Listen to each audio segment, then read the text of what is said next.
네, 우리가 이전 시간까지 해서 이제 토지를 지적 공부에 등록하는 방법을 보았어요.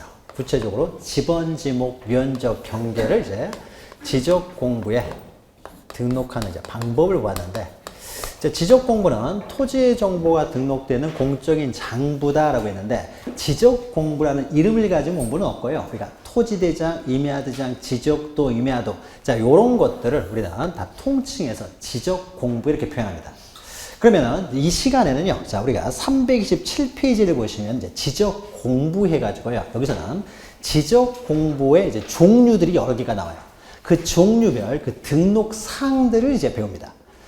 우리가 지적 공부의 종류가 다양하다 보니까 내가 궁금해하고자 하는 정보가 어느 지적 공부에 있는지를 알아야 바로 그 지적 공부를 찾을 거 아니에요. 여러 개가 있다 보니까. 그럼 먼저 지적 공부의 종류를 좀 보죠.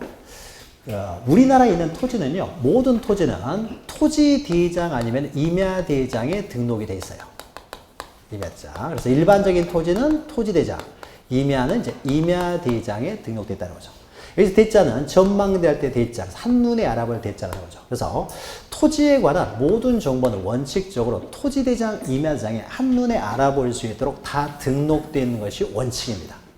그럼 우리가 나중에 보겠지만은 이 토지대장, 임야대장에는 무엇이 등록되어 있느냐, 이것을 외울 필요는 없고요. 그냥 다 등록되어 있는데 등록되지 않는 사항들을 좀 기억하시면 돼요. 그러면은 토지대장, 임야대장은 하나의 대장이죠, 대장. 대장의 형식으로 등록된 이제 장부예요. 그럼 우리가 대장 그러면요, 보통 어떤 장부를 대장이라고 하냐면요, 문자나 숫자로 기록되어 있는 장부들, 이걸 대장이라고 합니다. 그래서 토지대장, 임야대장이 있고 여기에 이제 모든 토지가 다 등록이 되는데, 토지의 정보가 토지대장, 임야대장에 등록되는 사항은 동일해요. 그러니까 구별할 필요는 없습니다. 근데 여기다 다 등록하는데 여기다 등록할 수 없는 것이 있어요. 토지의 중요한 정보 중에서 우리가 경계 있죠, 경계. 경계는 선으로 그려지기 때문에 그림으로 그려질 수밖에 없다는 거죠. 그러니까 그림이기 때문에 토지대장, 임야대장에는 그림이 들어갈 수가 없기 때문에 이 경계를 등록하기 위해서요, 다시 도면을 만듭니다. 경계를 등록하기 위해서 또 다른 이제 도면을 만들어요, 도면을. 그럼 도면에는 다시 이제 두 종류가 있어요. 우리가 앞에서 봤죠. 토지대장에 등록되어 있는 토지에 대한 경계를 등록하기 위해서 지적도를 만들고요. 임야대장에 등록되는 토지에 경계를 등록하기 위해서 임야도를 만들어요. 그래서 지적도와 이제 임야도가 또 만들어집니다. 그러면 지적도와 임야도에 등록되는 사항은 또 동일해요. 따로 구별할 필요 없고. 그러니까 전국의 모든 토지는 토지대장 지적도 또는 임야대장 임야도에는 반드시 등록되어 있습니다. 그러니까 이것이 기본적인 4개의 지적 공부가 있어요. 대장 2가지, 도면 2가지. 그럼 그 이외에 또 우리가 그 보시면은 공유지연명부, 또 대지권 등록부, 우리가 좀 전에 봤더니요, 경계점 좌표를 등록해 놓은 장부가 있다고 했죠. 경계점 좌표가 등록되는 장부니까 경계점 좌표 등록부. 자, 이것도 하나의 좌표가 등록되어 있기 때문에 이것도 지적 공부의 일종이에요. 그래서 총 종이로 되어 있는 7가지의 지적 공부가 있어요. 먼저 지적 공부의 종류를 먼저 보죠. 의의부터 보시면요, 지적 공부란 토지의 표시, 토지의 표시는 우리가 소재, 지번, 지목, 면적, 경계좌표, 이 토지의 표시와 소유자 등을 조사, 측량하여, 면적, 경계좌표는 또 측량도 한다고 그랬죠. 기록한 대장 및 도면을 말합니다. 대장, 도면을 우리가 지적 공부라고 하는데, 그럼 밑에 가로일고가 있죠. 가로일고는 밑에 설명드리니까. 그럼 밑에 종류에서 이제 지적 공부의 종류 해가지고요, 우리가 보통 단순히 지적 공부 그러면 이제 종이로 되어 있는 지적 공부를 말해요. 일단 종이로 먼저 만들었어요. 그래서 대장에는 방금 했죠. 종류만 보시면은 토지대장, 임야대장이 있는데 또 2개가 더 있어요. 공유지연명부, 대지권 등록부가 있는데 이것은 특별한 토지에서만 특별히 만들어지는 장부예요. 그러니까 이것은 조금 이따 나중에 시간이 되면 하고, 아니면은 이제 우리가 기본 강의 시간에 해도 됩니다. 그래서 모든 토지는 토지대장, 임야대장을 가지고 있고, 공유지연명부, 대지권 등록부는 특별한 토지만 또 만들어지게 돼요. 그러니까 이런 게 있다 정도만 기억하시고, 도면으로는 밑에 있죠. 지적도, 임야도 2가지가 있고, 또 경계점 좌표 등록부, 즉 경계점 좌표를 등록해 놓은 장부인 경계점 좌표 등록부가 있는데, 이 경계점 좌표 등록부는요, 그냥 대장의 일종으로 봐도 무방해요. 그러니까 대장과 도면 그 이외에 새로운 어떤 장부로 보지 않고 그냥 대장의 일종으로 봐도 상관없어요. 이 경계점 좌표 등록부에는 숫자가 좌표가 들어갔을 거 아니에요. 그러니까 넓게 보면 이것도 대장에 포함시켜서 봐도 상관없습니다. 그래서 종이로 되어 있는 이 7가지의 장부가 있는데 지금은 이 7가지의 장부가 전산화가 돼가지고요. 다 이제 디스크 안에 들어가 있어요. 전산화가 되어 있다는 거죠. 그래서 밑에 보시면은 전산화가 되어 있는 또 지적 공부가 있어요. 전산화되어 있는. 그래서 밑에 보시면 정보 처리 시스템을 통하여 기록 저장된 지적 공부가 있습니다. 정보 처리 시스템을 통하여 기록 저장된 지적 공부. 그러니까 전산화되어 있다는 거죠. 그러니까 종이로 되어 있는 것들이 다 전산화가 되어 있습니다. 그럼 우리가 지적 공부 종류별 등록사항은요. 종이로 된 지적 공부 7가지의 등록사항만 알면 돼요. 전산화된 지적 공부는 그건 그냥 전산화 시켜놓은 것이니까 그러면은 우리가 토지대장에 등록된 사항을 내가 알고 싶어요. 그러면 토지대장을 보면 되는데 지금은 다 전산화가 되어 있으니까 인터넷으로 토지대장을 발급받으면 되는 거예요. 내가 지적도에 등록된 사항을 알고 싶으니까 내가 궁금해하는 것은 지적도에 등록되어 있어요. 그럼 지적도에 등록되어 있으면 지적도를 인터넷으로 뽑으면 되는 거죠. 내가 궁금해하는 것은 공유지연명부에 등록되어 있다. 그럼 공유지연명부를 인터넷으로 뽑으면 되는 거예요. 그러니까 전산화된 것은 종이로 된 것을 그대로 전산화 시켜놓은 것이니까 이것도 지적 공부의 일종이라는 것만 기억하시면 되고 이거는 다 그냥 전산화된 것이니까 전산화된 지적 공부의 등록사항은 알 필요 없고 종이로 된 지적 공부의 등록사항만 알면 되는 겁니다. 자 그러면요 넘기시면 지적 공부의 뭐 보존, 열람, 발급 중요하니까 잘 보존해야 되겠죠. 그 다음에 우리가 국민 요구하면 그때그때 열람할 수 있도록 발급을 또 해줘야 된다. 이건 우리가 나중에 할 거예요. 기본 강의 시간 할 거니까 오른쪽 보시면은 지적 공부에 이제 등록 사항들이 나옵니다. 종류별 등록 사항이 되는데 요걸 할 거예요. 요거를. 그래서 먼저 토지대장과 이제 임야대장이 있죠. 토지대장, 임야대장 등록 사항인데 우리 지금 입문서에는 견본이 없어요. 근데 기본서에는 견본들이 다 들어가 있을 거예요. 토지대장, 임야대장, 공유지연명부, 대지권등록부, 뭐 지적도, 임야도 들어가 있을 텐데 입문서에는 없어요. 그래서 여러분 유인물로 나눠드렸죠. 그러니까 나눠드린 유인물을 보면서요. 토지대장이 어떻게 생겼는지 그리고 여기에 기록되어 있는 것들이 어떤 것들이 기록되어 있는지를 토지대장을 보고 설명을 드릴 거예요. 기본서에는 있지만은 이제 없으니까 이제 토지대장. 자, 맨 앞에 토지대장이 있죠. 자, 토지대장과 임야대장은 등록되는 사항이 동일하기 때문에 구별할 필요는 없고 이제 토지대장 내용만 보시면 됩니다. 하나씩 보죠. 맨 왼쪽에 고유번호가 있어요. 고유번호가 있죠. 그다음 그 밑에 토지 소재가 나오죠. 소재는 행정구역이라고 했어요. 그러니까 동이나 리의 행정구역이죠.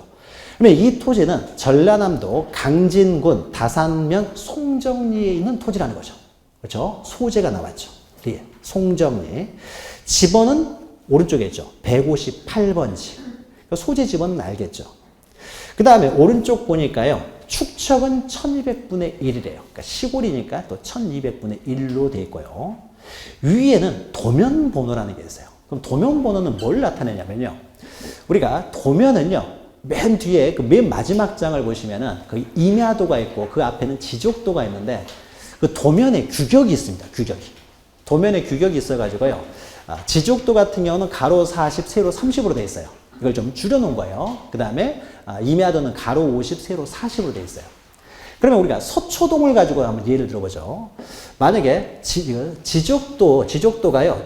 이렇게 가로 40, 세로 30으로 이렇게 되어 있습니다. 되어 있는데 요만한 이제 지적도가 있는데 서초동이 만약에 조그만해요. 조그만하다고 해보죠. 아주 작은 동은 하나의 지적도 안에 쏙 들어가 버릴 수도 있는 거죠.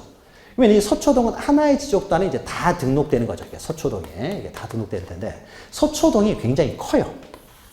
동 중에는 큰 것도 있고 작은 것도 있을 거 아니에요. 굉장히 크다 보니까 한 장의 지적도로 다 못 들어갈 거 아니에요. 그럼 이렇게 커다란 지적도를 만드는 것이 아니라 지적도 규격은 가로 40, 세로 40으로 딱 규격이 정해져 있다 보니까 그러면 이것은 한 장의 지적도로 못 들어가기 때문에 여러 장의 지적도로 만들게 됩니다. 그러니까 만약에 한 장의 지적도로 지적도 규격이 있다 보니까요. 만약에 그래서 이 서초동은 총 16장의 지적도에 등록되는 거죠. 16장. 그러면 16장에 등록되어 있으면은 그러면 이 지적도 서초동 지적도에 이걸 뭐 마구 이렇게 정리를 해 놓는 것이 아니라 번호를 붙여서 정리해 놓으면 편할 거 아니에요. 그래서 이것은 1호 지적도, 2호 지적도, 3호 지적도, 4호, 5호, 6호, 7호, 8호 이런 식으로 도면마다 번호를 붙여놔요. 도면 페이지 번호라고 보시면 되겠죠. 그래서 만약에 내가 궁금해하는 이 토지는요. 서초동 여기에 있는 토지예요. 서초동 100번지인데 서초동 100번지는 여기에 있는 토지라는 거죠. 그럼 나는 이 토지의 모양을 알고 싶으면 몇 호 지적도를 봐야 돼요? 6호 지적도를 봐야 되겠죠. 그러니까 이렇게 우리가 토지대장을 보고 이제 지적도를 찾아가야 되는데 여기서 어디에 있는 거야? 16장 펼쳐놓고 볼 수는 없잖아요. 그러니까 토지대장에요. 이 토지가 등록되어 있는 도면번호를 붙여놔요. 그러면은 만약에 이 토지의 도면을 보고 싶으면 몇 호 도면을 찾아가라고요? 5호 도면. 그러니까 강진군도 꽤 넓다라는 거예요. 뭐예요? 송정리도 좀 넓다라는 거죠. 그러니까 5호 지적도 안에 있다. 그래서 도면번호를 붙여놓습니다. 도면번호. 그럼 왼쪽에요. 이제 고유번호가 있죠. 고유번호. 고유번호를 잠깐 설명드릴게요. 고유번호를 보니까 앞에 숫자가 쭉 나오는데요. 숫자 그 코드 번호인데 이건 알 필요 없고 몇 자리인가만 보죠. 세보죠. 10자리로 돼 있어요. 10자리. 그럼 우리가 소재와 지번이 동일한 토지는 없다라고 했죠. 소재와 지번에 의해서 토지가 특정이 됩니다. 그러니까 다산면 송정리 158번지 이렇죠. 158번지. 이거는 대한민국에 하나밖에 없는 거죠. 그래서 이것을 전산하는 과정에서요. 이 소재, 행정구역이죠. 그 다음에 지번 이걸 코드화 시켜놓습니다. 전산하는 과정에서. 그래서 소재는 이제 행정구역이 되는 거죠. 행정구역. 그래서 서울은 몇 번, 경기도는 몇 번, 번호를 붙이는 거예요. 전라남도는 몇 번, 번호를 붙이고, 전라남도, 만약 서울이라고 하면 서울도 코드 번호가 있겠죠. 그럼 서울은 몇 번. 서울에는 구가 여러 개가 있을 거 아니에요. 그러면 그 구마다 이제 또 번호를 붙여요. 강남구는 몇 번, 서초구는 몇 번. 그러면은 만약에 서초동에 있는 토지다라고 하게 되면은 서초동에도 이제 동이 여러 개가 있죠. 서초구에도 서초동, 반포동, 방배동이 있습니다. 그러면 각 동마다 또 번호를 붙이는 거예요. 자, 이런 식으로요. 이 행정구역 소재를요. 이렇게 코드화 시켜놓은 이제 번호를 만듭니다. 그러면 앞에 우리 사람이 주민등록번호가 있듯이 행정구역을 가지고요. 코드 번호를 만들어요. 여기는 전라남도는 몇 번, 그 다음에 전라남도 강진구는 몇 번, 강진구 내에는 또 면들이 여러 개 있으면 다산면은 몇 번, 그 다음에 여기 다산면 안에 있는 송정리는 몇 번 해가지고요. 코드 번호를 만드는데 이 10자리를 가지고요. 소재를 가지고 코드 번호를 만듭니다. 10자리만 기억하시면 되지 각 지역의 코드 번호까지 알 필요는 없어요. 자, 그 다음에 소재를 가지고 코드 번호를 만들고요. 지번을 가지고 또 코드 번호를 만듭니다. 지번. 지번을 가지고는요. 뒤에 보니까 숫자가 몇 개가 있습니까? 줄 표시해가지고 총 9개가 있죠. 그럼 9개가 있으면요. 뒤에 8자리가 있어요. 뒤에 8자리. 뒤에 8자리는 뭘 말하냐면요. 지번을 가지고 8자리를 만듭니다. 그럼 지번을 가지고요. 앞에 4자리는요. 4자리는 본번을 나타내요. 뒤에 4자리는 부번을 나타냅니다. 우리나라의 그 지번들이요. 10,000번대 넘어가는 지번은 없어요. 본번이. 1000번대까지밖에 없다 보니까요. 앞에 4자리는 본번, 뒤에 4자리는 부번이에요. 그러면은 158번지는 어떻게 쓰겠습니까? 018, 158이죠. 0158. 그 다음 뒤에 9번이 없으니까 0000. 만약에 158의 3번지는 어떻게 쓰겠어요? 코드 번호를 0158, 0003 이렇게 되겠죠. 그러면은 이 지번을 가지고 8자리로 코드화를 시켜놓습니다. 그러면 소재 지번이 동일한 토지가 없기 때문에 그럼 어떻습니까? 코드 번호의 지번 8자리를 만드는데 소재 지번이 동일한 토지가 없기 때문에 이 고유 번호가 동일한 토지가 없겠죠. 그러니까 이게 이 토지가 갖는 고유한 번호가 돼요. 우리 주민등록번호하고 똑같습니다. 그럼 우리 주민등록번호에서도요. 뒷자리 이게 7자리 중에서 맨 앞에는 1 아니면 2죠. 남자는 1, 여자는 2 이렇게 되죠. 그러면은 여기도 마찬가지로요. 만약에 이 토지가요. 다산면에 있는 358번지면 어떻게 될까요? 자, 임야대장 임야도에 등록된 토지는 앞에 숫자 앞에 산자를 붙인다고 했죠. 그럼 우리가 이렇게 송정리죠. 다산면 송정리.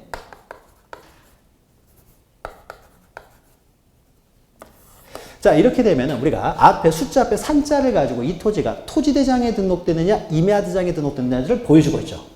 그러니까 요렇게만 이렇게 4자리가 나오면 8자리만 이렇게 나와버리면은 이것이 토지대장에 등록됐는지 임야대장에 등록된지를 알 수가 없잖아요. 그러니까 여기 산자에 해당하는 코드 번호가 또 하나 들어옵니다. 지번 앞에 임야대장 임야도에 등록된 토지는 산자를 붙이듯이요. 그러면 지번 앞에 또 코드 번호 하나가 들어와요. 그래서 여기가 1로 돼 있으면요. 1로 돼 있으면 이것은 토지대장 지적도에 등록된 토지. 여기가 2로 나오면은 임야대장 임야도에 등록된 토지예요. 그래서 1, 2 이렇게 돼 있어가지고. 그러니까 이게 산에 해당하는 하나의 코드 번호라는 거죠.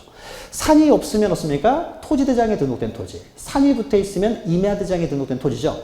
이렇게 구별하듯이 코드 번호도 이것이 들어가요. 1로 돼 있으면 지적도 토지대장. 2로 돼 있으면 임야대장 임야도. 이것은 1로 돼 있죠. 이건 뭐예요? 이것은 지적도 토지대장에 등록된 토지라는 거죠. 그러니까 여기는 토지대장이니까 당연히 1이 되겠죠. 그러면 이 고유번호는 어떻습니까? 총 몇 자로 돼 있어요? 19자로 돼 있죠. 19자로 돼 있는 그 토지만이 가지고 있는 고유한 번호가 있어요. 이 번호는 소재와 지번 그리고 어떻습니까? 대장 구분 표시 이 한 자리하고 해서 총 19자로 구성됐다라는 거죠. 그러니까 토지마다 고유번호가 있습니다. 그럼 왼쪽에 고유번호 의미를 보았고요. 그럼 오른쪽에 축척 1200분의 1 위에요. 도면번호가 있고 도면번호 옆에 장번호라는 게 있죠. 장번호. 장번호가 뭐라고 됐습니까? 1의 1이죠. 이거는 대장의 페이지 번호예요. 왼쪽에 도면번호하고는 다릅니다. 도면번호는 이 토지가 등록되는 도면은 몇 호 도면이다 해가지고요. 6호 도면에 있다. 라는 걸 보여주는 이 도면번호고, 이 장번호는요, 대장 페이지 번호예요.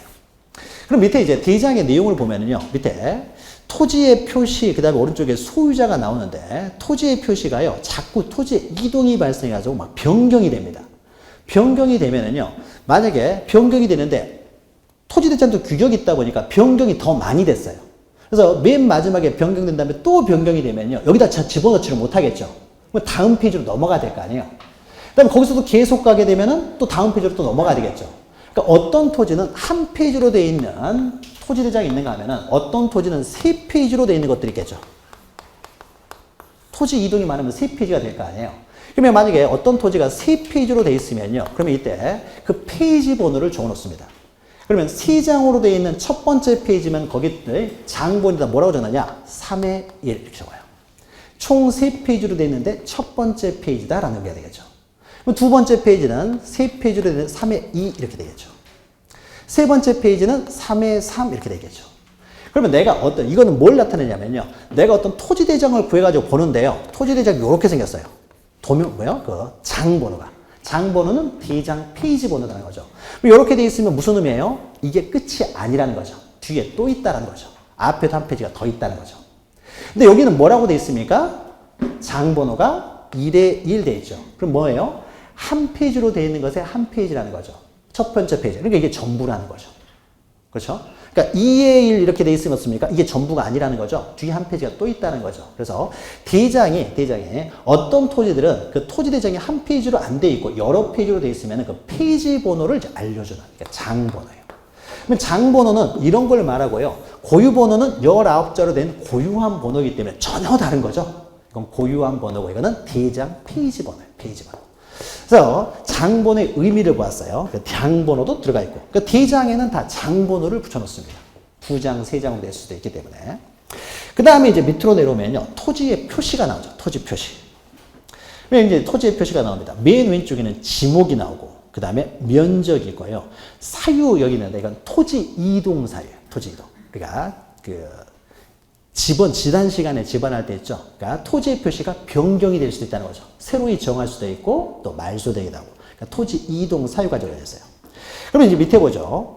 여기 가로 열고 0, 1은요. 우리가 지목을 읽을 때 전이 제일 먼저 나왔어요. 그러니까 이게 0, 1이 코드 번호예요. 코드 번호. 전산화 시키는 과정에서. 그 다음에 다음 보면 D는 08로 돼 있죠. 08은 D가 8번째 있었어요. 그러니까 이거 특별한 의미가 있는 건 아닙니다. 지목의 코드 번호니까.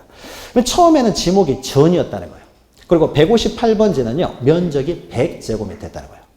그리고 이것은 71년도 8월 1일 날 신규 등록가 바다를 매립해서 준공했다는 거예요. 매립 준공. 그럼 이때 오른쪽 보니까 소유자는요. 맨 오른쪽 보시면 국이라고 됐어요. 명칭 밑에 해가지고 소유자. 국가가 처음에 소유했다는 거예요. 국가가. 매립해서 국가가 소유했다는 겁니다. 자, 이렇게 이거는 처음에는 국가가 소유해보죠. 그 다음에 이제 왼쪽 보시면 토지의 표시에 이제 변경이 이루어집니다. 지목은 전 그대로인데요. 면적이 100에서 60으로 줄어들었죠. 그렇죠? 오른쪽 사유를 보니까요. 88년 2월 2일 날 분할이 됐대요. 분할이 돼서 본번에 2번, 1번을 붙였다는 거죠. 그러면 지금 우리가 보고 있는 것은 158번지를 보고 있어요. 그러니까 원래는 158번지가 100제곱미터였는데 이것이 둘로 분할이 됐다는 거죠. 그래서 둘로 분할이 돼가지고요. 그러면 한 필지는 어떻게 되겠습니까? 158번지가 되겠죠. 그 다음에 두 번을 뭘 붙였다고요?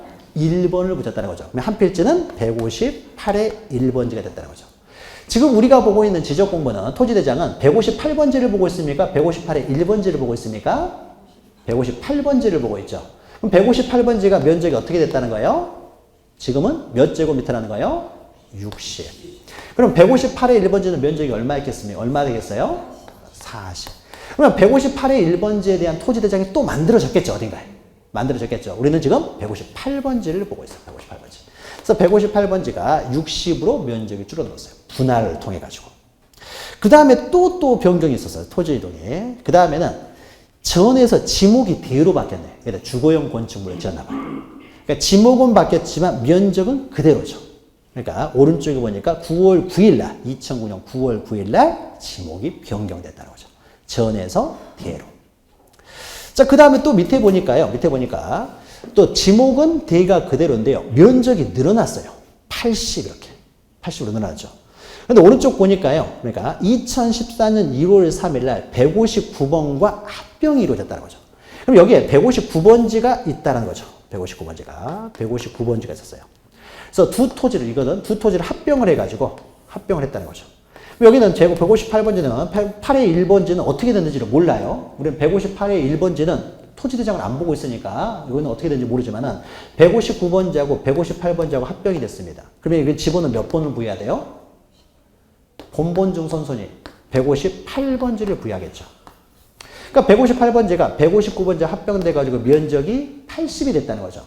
그러면 과거에 159번지는 면적이 얼마였다는 거예요? 20. 이런 거죠. 그럼 이제 159번지는 이제 세상에서 사라지게 되겠죠. 이걸 나중에 하겠지만 이런 걸 결번이라고요. 159번지는 이제 세상에서 사라지게 되고 158번지가 되는 거죠. 자, 우리가 이런 식으로 토지대장을 읽어가는 거예요. 그런데 만약에 1의 1이 아니고 2의 1로 도면번호가 이렇게, 아니면 장번호가 2의 1로 되어 있으면요. 뒤에 한 페이지가 더 있다는 거죠. 더 찾아봐야 돼요. 여기서 끝이 아니라는 거니까. 그 다음에 오른쪽에는요. 소유자가 이제 변경되는 거예요. 소유자가. 그러니까 토지는 이렇게 변경되고 소유자는 7월 1일 날 국으로 매립이 된 다음에 80년 9월 1일에 소유권이 이전이 됐어요. 소유권 이전했는데 서울 사람이 취득을 했네요. 홍길동이라는 사람이. 오른쪽 보면은 홍길동이, 이 사람의 위에는 그 번호는 주민번호를 말합니다. 주민등록번호. 이 사람의 주소는 강남구 삼성로 123번지. 자, 이거는 실제 있는 건 아니에요. 제가 만든 겁니다. 그러니까 실제 이런 토지가 있는 건 아니에요. 이런 길이 있는 건 아니고 만든 거예요. 사람의 주소를 기록할 때는 이렇게 지금은 도로명을 사용하는 거죠. 그러니까 토지의 표시는 소재 지방, 구 주소를 그대로 사용하고 사람의 주소를 적을 때만 이렇게 도로명 주소를 합니다. 그 다음에 홍길동이라는 사람이 이제 전우치한테 팔았네요. 그 다음에 밑에 보니까 소유권이 2000년 5월 4일 날 소유권 이전돼서 전우치의 주소는 서초구 다람쥐길 15번지에 있는 사람이다. 15에 있는 사람이다. 그 다음에 또 전우치가 똑같은 사람이에요. 동명이인이 아닙니다. 주민번호로 보니까 똑같아요. 동명이인 아니고요. 이 사람이 이사를 갔어요. 주소만 바뀐 거죠. 주소가 바뀌었으니까 과세를 할 때는 변경된 주소로 통지서를 보내야 되겠죠. 그러니까 주소가 바뀌었을 때도 이렇게 다 적습니다. 그래서 이 사람이 서초구 내방로 223번지로 이렇게 또 주소가 바뀌었던 거죠. 그러니까 소유자에 관한 사항, 소유자가 소유권 자체가 변경될 수도 있고 소유권은 그대로 있으면서 이 사람이 주소만 바뀔 수도 있고 주민번호가 바뀌는 일은 없겠죠. 그런데 개명은 할 수는 있잖아요. 성명은 또 바뀔 수도 있어요. 그러니까 만약에 거기 그 전우치 맨 밑에 보시면요. 왼쪽 하단에 보니까 주소 변경 이렇게 되어 있죠. 만약에 성명이 바뀌었으면 이제 성명만 바뀌었다 이렇게 쓰면 되는 거죠. 그 다음에 그 위에는 소유자가 바뀌었을 때는 이렇게 소유권 이전 이렇게 쓰는 거예요. 이것이 변경 원인이에요. 변경 원인. 소유자가 어떻게 변경이 되느냐. 그리고 변경된 날짜도 적는 거죠. 그 거기에 맞춰가지고 과세를 할 거 아니에요. 올해 1월 1일부터 소유권을 취득했느냐, 7월 1일부터 소유권을 취득했느냐에 따라서 과세가 틀려질 거 아니에요. 그러니까 변경 원인과 그 연월일도 적고 소유자를 적을 때는 그 사람의 성명, 주소, 주민번호까지 적습니다. 명확하게 특정하기 위해서. 자, 요 정도 보시면 돼요. 아, 토지대장에는 요런 것들이 있구나. 근데 이런 것들이 있는데 우리가 나중에는 토지대장에 등록되는 걸 다 기억을 해야 되는데 문제는 이것이 의미하는 바가 무엇인지 이게 뭔 말인지를 몰라버리면 안 돼요. 그러니까 뭔 말인지 우리는 지금 아는 거죠.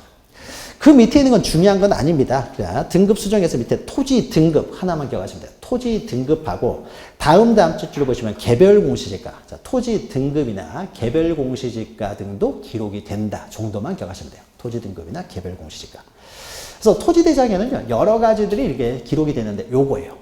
요게 기록됩니다. 그러면 토지대장에 등록되는 사항들을 외울 필요는 없고요. 무엇을 의미하는지, 장번호가 뭘 의미하고, 고유번호가 뭘 의미하고, 이것만 기억하시면 되고, 여기에 등록되는 사항을 외울 필요는 없습니다. 그냥 다 등록된다. 그래서 등록되지 않는 사항을 기억하시면 되는데, 등록되지 않는 사항은 먼저 첫 번째 뭡니까? 경계는 등록이 안 되죠. 경계는 도면으로 옮겨 등록하게 됩니다.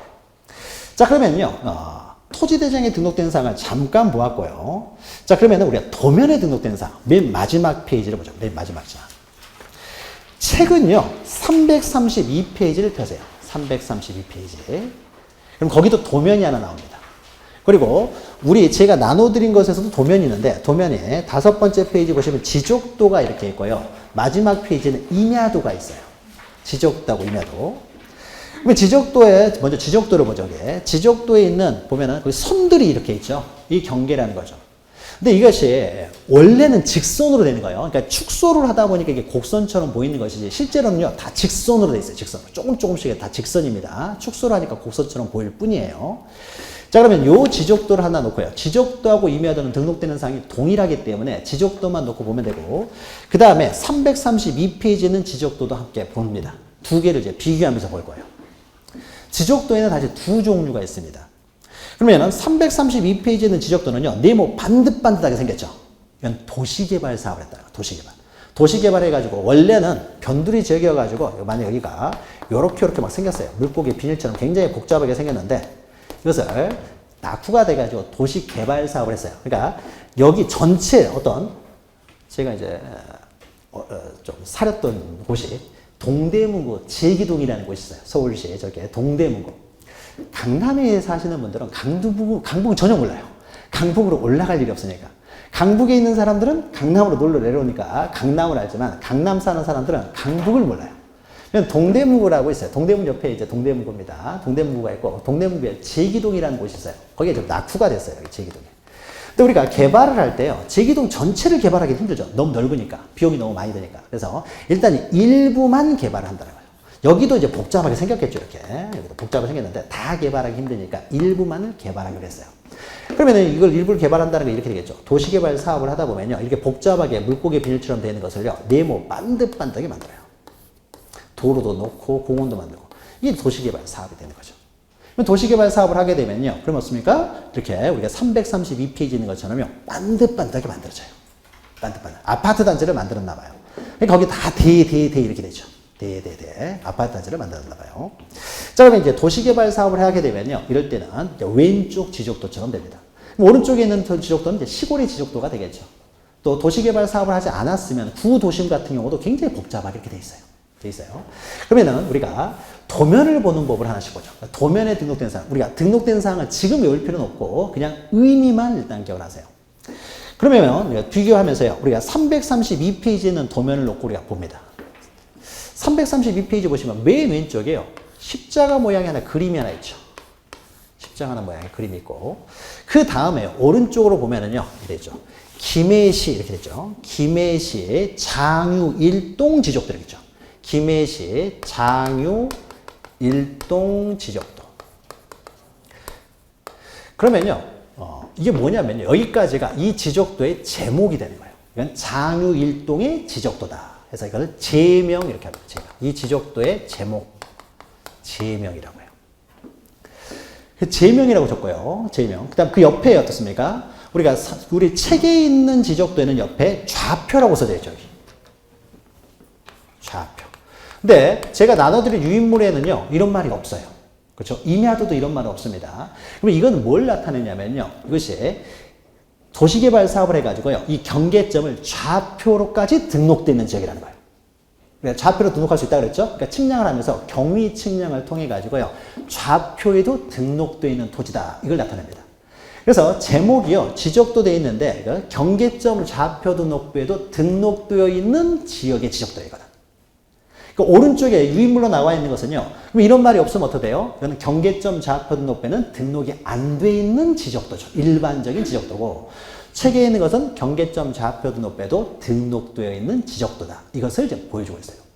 경계점 좌표 등록부에 등록된 토지도요. 당연히 토지대장 지적도도 당연히 등록되어 있습니다. 더해가지고 좌표까지 구해져 있다는 거예요. 그 다음에 오른쪽 보시면 20장 중 제3호 이렇게 되어 있죠. 20장 중 제3호. 이걸 뭘 나타내냐면요. 20장 중이라는 것은 이 장의 일동의 지적도가 총 20장으로 되어 있다는 거예요. 20장. 장의 일동이 굉장히 넓다는 거죠. 20장으로 되어 있는 것 중에서 3호 지적도라는 거죠. 3호 지적도. 우리 도면이 여러 장으로 되어 있으면 도면마다 번호를 붙여놓는다고 했죠. 도면 페이지 번호. 이게 뭘 나타냅니까? 도면 번호죠. 이것은 3호 지적도다라는 거죠. 도면 번호. 그러면 우리가 3호 지적도면요. 그러면 아래를 보고 싶습니다. 이 지적도의 아래. 그러면은 아래를 보고 싶으면은 나머지 19장을 다 찾아놓고 보기엔 너무 힘들잖아요. 자, 그러니까 아래를 보고 싶으면 몇 호 지적도를 봐야 될까? 19장을 다시 찾아볼 수는 없는 거죠. 자, 이걸 보여주는 것이 여기 앞에 있는 그림이에요. 그럼 이게 3호 지적도니까 이게 3자가 들어가는 거예요. 가운데. 그러면은 왼쪽을 보고 싶으면 몇 호 지적도를 보라고요? 7호. 오른쪽을 보고 싶으면 몇 호 지적도를 보라고요? 9호. 그러니까 다음 도면을 찾아갈 수 있도록 만들어 놓은 곳이니까 이걸 색인도 이렇게 합니다. 우리가 책 보면은 맨 뒤에 색인표 이런 게 있죠. 찾아가기. 이렇게. 그래서 다음 지적도를 찾아갈 수 있도록 만들어 놓은 그림이다. 그래서 색인도 이렇게 표현합니다. 그 다음에 첫 번째 오른쪽 보시면 이제 축척해가지고 있죠. 축척. 도면이니까 당연히 축척이 있어야 되겠죠. 축척은 이것은 도시개발 사업을 한 곳이죠. 그러니까 도시개발 사업 시행적은 축척이 500분의 1이라고 그랬죠. 그래서 축척이 500분의 1이에요. 그리고 우리가 나눠드린 거기서는 축척이 뭐 시골 같은 경우는 뭐 1200분의 1도 있고 합니다. 여기는 이제 500분의 1이죠. 그러니까 축척이 있어요. 자, 그러면요. 이제 안으로 들어가 보죠. 안으로 들어가는데요. 그러면은 이 선을 뭐라고 하냐면요. 이 도면의 외곽선이죠. 이 도면의 외곽선이다. 그래서 이 도면의 외곽선이다. 그래서 도면의 외곽선, 도곽선이라고 합니다. 도곽선. 도면의 외곽선이다. 그러면 도곽선을 보면요. 도곽선 오른쪽 아래 뭐라고 되어 있냐면요. 우리 책에 있는 것에서는 이렇게 되어 있죠. 이 도면으로 측량할 수 없으면 이렇게 되어 있죠. 측량하지 말라는 거죠. 근데 나눠드린 유인물, 일반적인 지적도에는 이런 말이 없죠. 이런 말이 없어요. 그러면 이것은 무슨 말이에요? 우리가 앞에 잠깐 설명드렸죠. 이거는 경계점 좌표 등록부에 등록된 토지들이기 때문에 측량을 할 때 반드시 뭐로 측량해야 돼요? 좌표, 경계점 좌표로 측량을 하는 거죠. 만약에 그러면 오른쪽에 오늘 제가 나눠드린 유인물에는 이거는 이런 말이 없죠. 좌표에 등록이 안 돼 있어요. 그럼 면적 측정을 어떻게 한다는 거예요? 도면 위에서 전자면적 측정기 올려놓고 측정을 한다는 거죠. 그러니까 도면 위에서 측정을 하지만은 이 토지들은 좌표가 등록되어 있는 토지이기 때문에 절대 도면 위에서 측량해서는 안 된다는 거죠. 도면 위에서 전자면적 측정기로 측정해서는 안 되고 반드시 좌표로만 측량을 하라 이 말이죠. 혹시라도 도면 위에서 측량을 할까봐 이런 말을 또 붙여주는 거죠. 그럼 이 내용은 어떻습니까? 경계점 좌표 높고 시행지역의 지적도에만 특별히 더 들어가 있는 것이 되겠죠. 이 좌표라는 말하고. 그렇죠. 그 다음에 자, 도각선 보니까요. 왼쪽 아래에 숫자가 이렇게 있습니다.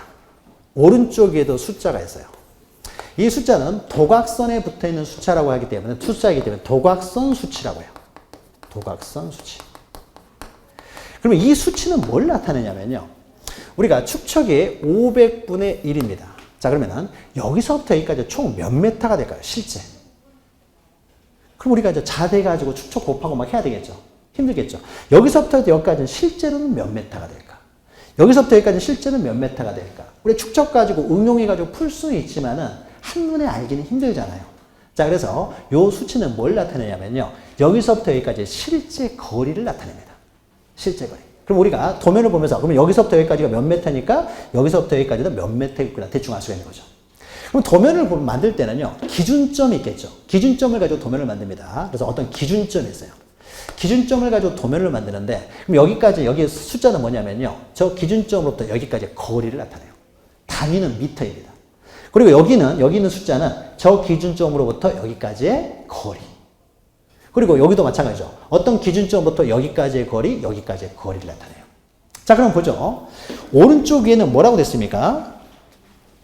이건 좀 글씨가 작으니까 요걸 보죠. 요걸. 여기도 이제 도각선 수치가 있으니까 나눠드린 유물 보시니까 오른쪽 위에 보니까 뭐라고 됐습니까? 249,400m라고 돼 있죠.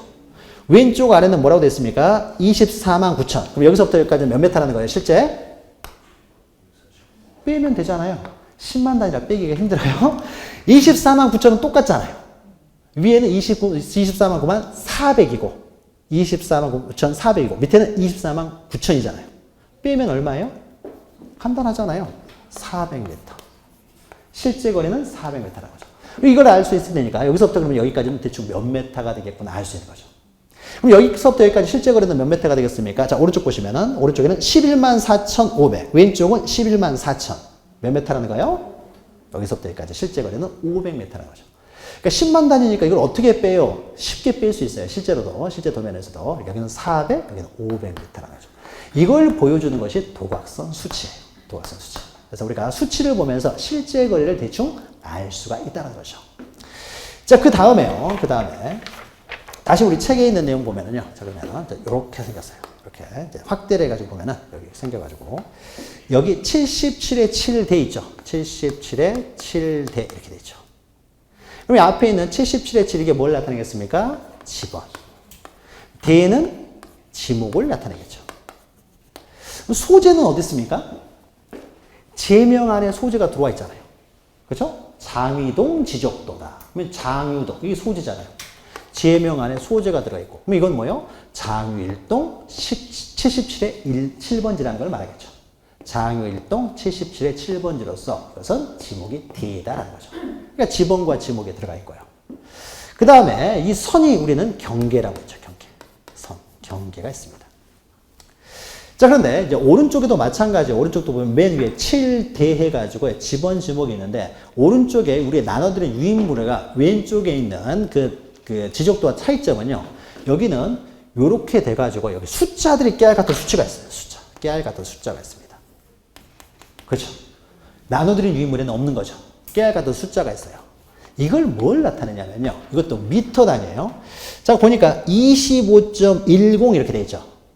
25.10 써져 있잖아요. 뭐 25.10 되어 있으면 이거는 미터 단위이기 때문에 25.10 미터라는 거예요. 그러면 센치가 100cm가 1m이기 때문에 그러면 센치 단위로까지 이해하게 되면 25m 10cm라는 거죠. 25m 10cm. 여기서부터 여기까지 거리를 나타내고 있어요. 이 경계점과 경계점 간의 거리. 경계점 간의 거리가 나타나고 있어요. 이거는 경계점 좌표 등록표에 등록되어 있다 보니까 정확히 좌표를 통해서 이게 좌표가 다 등록되어 있다는 거죠. 좌표를 통해서요. 경계점 간의 거리까지 다 알 수가 있습니다. 근데 나눠드린 유인물에는 이런 건 없죠. 그럼 우리가 여기서 이제 하나 알 수 있죠. 일반적인 지적도와 다르게 경계점 좌표 등록부 시행지역의 지적도는 3가지가 더 추가되어 있다는 거죠. 제명 끝에 좌표라고 적어져 있고 도각선 오른쪽 아래 이 도면에서 측량할 수 없음 이렇게 되어 있고 그 다음에 경계점과 경계점 간의 거리까지 등록되어 있어요. 그러니까 일반적인 지적도하고 다른 점 3가지 추가돼 가지고 등록되어 있다는 걸 알 수가 있는 거죠. 자, 그 다음에 또 이렇게 보면은요, 여기, 요렇게 생겨가지고요, 오른쪽 보면은, 여기 동그라미 해가지고 10 이렇게 찾았습니까? 자, 동그라미 10 있죠. 이건 뭘 나타내냐면요, 이것은 도시개발 사업하면서 다시 다 측량을 했을 거 아니에요. 측량하려면 뭐가 있어야 돼요? 측량 기준점이 있어야 되죠. 지적 측량하는 기준점 우리가 뭐라고 합니까? 지적 기준점이라고 했죠. 지적 기준점.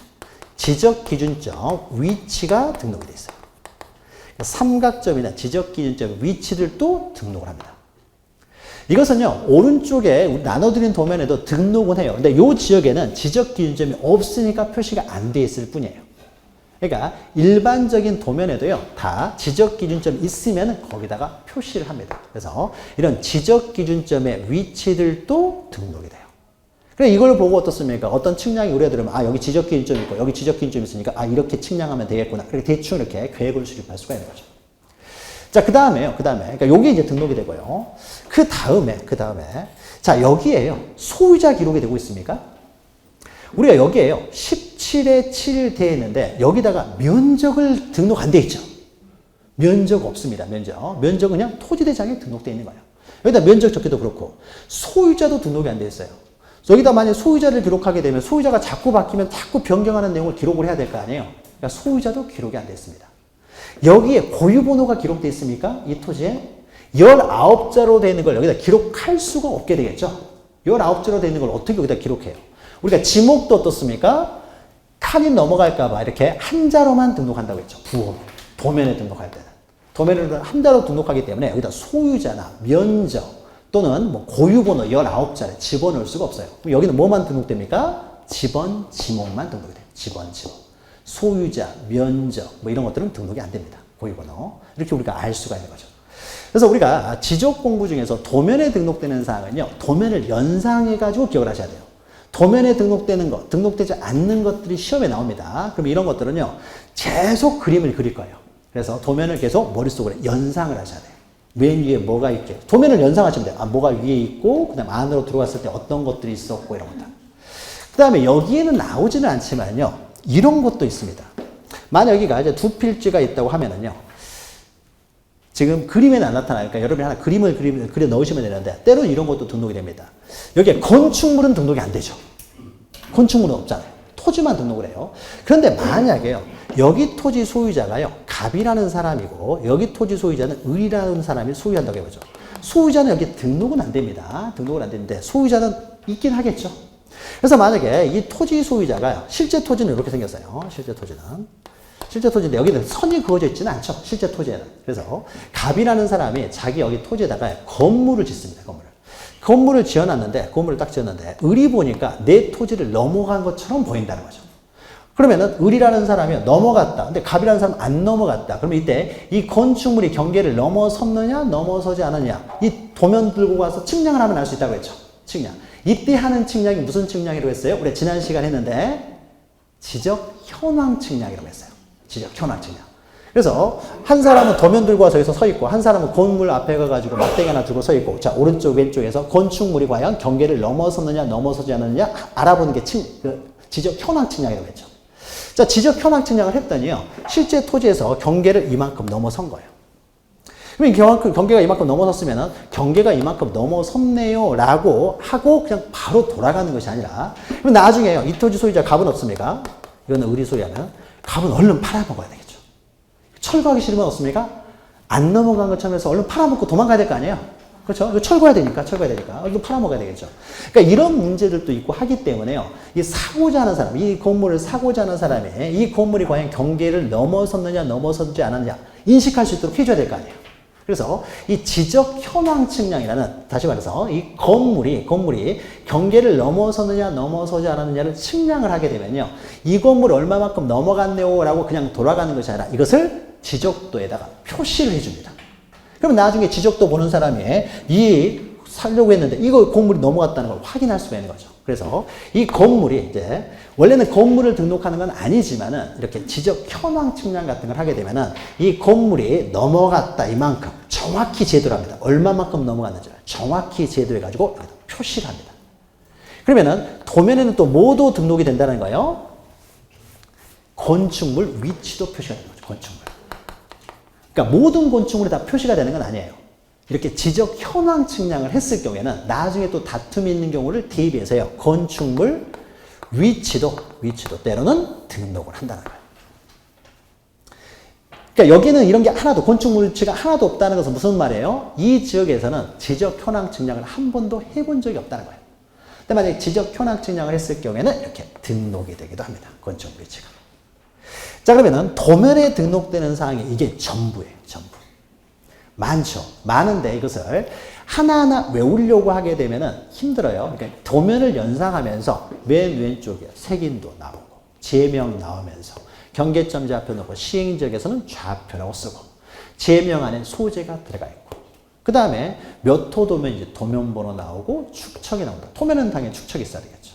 그 다음에 도각선, 그러니까 이 도면에 외곽선이 있고 옆에 숫자들을 써져 있다. 도각선 수치가 있고 안으로 들어가게 되면 이 선이 경계가 있고 그 토지마다 지번과 지목이 등록됩니다. 경계점 좌표 놓고 시행지역에서는 이렇게 숫자들이 또 있어가지고 경계점 간의 거리도 기록이 되더라. 경계점 좌표등록부 시행지역에서는 또 도각선 오른쪽 아래 도면에서 측량하지 말라는 말도 있더라. 그 다음에 지적기준점의 위치나 건축물의 위치도 때로는 등록이 되더라. 그래서 도면에 연상을 하시면 돼요. 밑에 그 도면 밑에 하나만 보고 이제 넘어가도록 하죠. 경계점 좌표 등록부에 가지고 있는데 이것은 우리가 등록상으로 나중에 하기로 하고요. 동그라미 2번을 보세요. 동그라미 2번. 동그라미 2번 보시면 4번부터 보죠. 경계점 좌표 등록부는 모든 토지에 다 있는 것이 아니라 있죠. 4번에 전국에 걸쳐 작성 비치하는 장부가 아니며 경계점 좌표 등록부를 갖춰두는 지역의 토지는 도시개발사업 등에 따른 지적 확정 측량. 도시개발사업 시행지역이라는 거예요.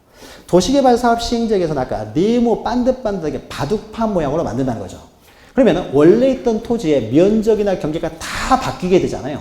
그러니까 새롭게 경계 면적 좌표들을 확정하는 측량을 하게 됩니다. 이건 지적 확정 측량이라고 하는데 그냥 도시개발사업 시행지역 요것만 기억하셔도 되고요.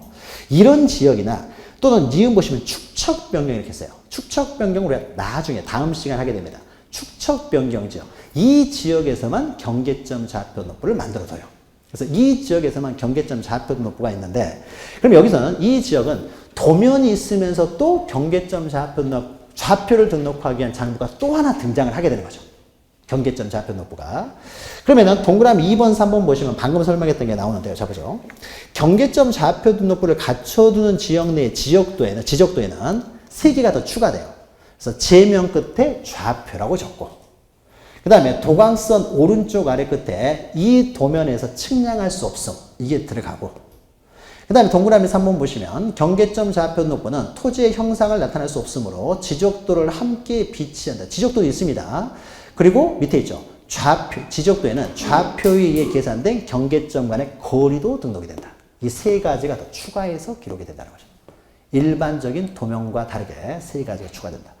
그래서 우리가 경계점 좌표 등록부 시행지역의 지적도가 위에 있는 것이고 위에 있는 내용을 봤고 일반적인 지적도에는 이제 지적도나 일반도에는 이 세 가지가 없다 정도 보시면 돼요.